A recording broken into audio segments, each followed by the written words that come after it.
कह रहे हैं कि 12 लाख लोगों को पेंशन दिया जाएगा। तो मान के चलिए उस राशि को अगर हम 12 लाख से डिवाइड करते हैं तो रिजल्ट आता है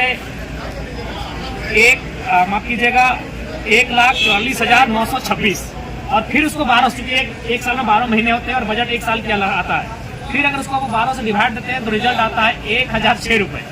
यानी सुनने में क्या लगा 1,449 करोड़ 26 लाख। लेकिन जब उसको भाग देने लगे तो रिजल्ट कितना आया 1,006 रुपए। तो पेंशन तो वही है 1,000 रुपए ही तो पेंशन है। लेकिन देखिए महिमा मंडन कैसा होता है, क्या बजट में दर्शाया गया 1,449 करोड़ 26 लाख दिव्यांग खुश, वृद्धा खुश, विधवा खुश। लेकिन जब उसको अध्ययन करते हैं उसको भाग देते हैं तो रिजल्ट आता है 1,006 रुपए मासिक।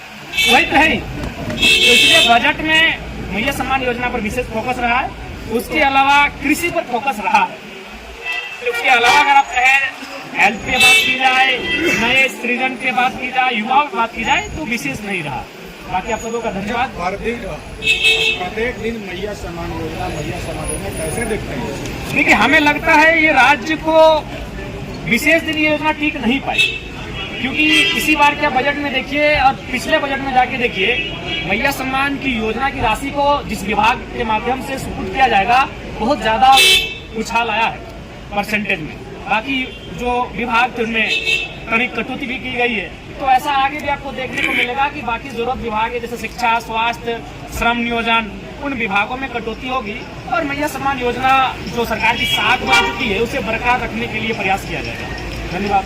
एक सरकार लगातार ओवरऑल अपना पीठ थपथपाते नजर आ रही है इस बजट में। देखिए ओवरऑल हम भी यही कहेंगे, जब तक आपकी कार्यपालिका क्रियान्वयन ठीक से नहीं कराएगी कार्यों का तब तक आप कितना भी पीठ थपथपाने कोई फर्क नहीं पड़ेगा। जैसे उदाहरण के लिए यहाँ सैकड़ों चेक डैम बनाने की बात कही गई है। चलिए ग्राउंड पे बैठ के देखते हैं। मैं अपने गांव को उदाहरण देता हूँ। 500 मीटर को हम लोग आधा किलोमीटर कहते हैं। आधा किलोमीटर में 3 चेक डैम का निर्माण हुआ है। एक भी चेक डैम से किसी प्रकार की सुविधा और लाभ लोग नहीं ले पा रहे हैं।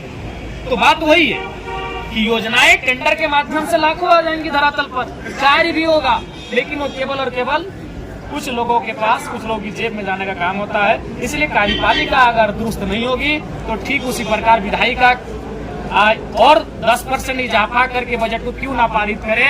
जब खर्च आपको 65% ही करना है तो फिर महिमा मंडन करने की भी आवश्यकता नहीं है। धन्यवाद। धोती साड़ी की बात हो रही थी, उस पर कमेंट आया विधायक पे कमेंट करना कि आप कितनी अच्छी लगी। ऐसा नहीं होना चाहिए। पर्सनल किसी पर सदन के भीतर एक गरिमा होती है। अगर आप बाहर कभी किसी मंच में भाषण में बोल दिए तो अलग बात है, लेकिन सदन में इस प्रकार मर्यादा रखना चाहिए। किसी पर व्यक्तिगत टिप्पणी नहीं होनी चाहिए।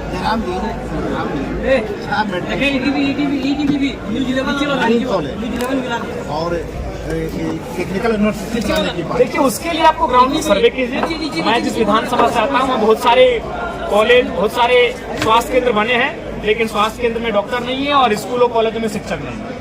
केवल वो टेंडर का काम आता है। जो विधायक है, मंत्री हैं, जो उनके करीबी हैं, उनको टेंडर सुपुर्द किया जाता है। इसलिए मैंने कहा कार्यपालिका दुरुस्त होगी तभी इस बजट का लाभ होगा, और नहीं तो फिर ये बजट उसी प्रकार से योजनाएं धरातल पर जाएंगी, काम होगा, फाइलें बनेंगी और फिर चलते चलते एक मात्र पुलिस कर्मियों के लिए वहाँ पे खड़े हैं। वो लोग कह रहे हैं कि मैया सम्मान योजना की जो बात हो रही है ठीक है तो कैमरे पे बोलेंगे नहीं, तो क्या इसी सम्मान योजना में हमारा दोपहर का खाना नाश्ता का पैसा चला गया, क्या नहीं मिल रहा ना? देखिए हमने पहले कहा कटौती हुआ है, इस बात को कोई अस्वीकार नहीं करेगा। मैया सम्मान योजना की साख को बचाने के लिए बाकी विभाग की कटौती हुई है, ये सत्य है।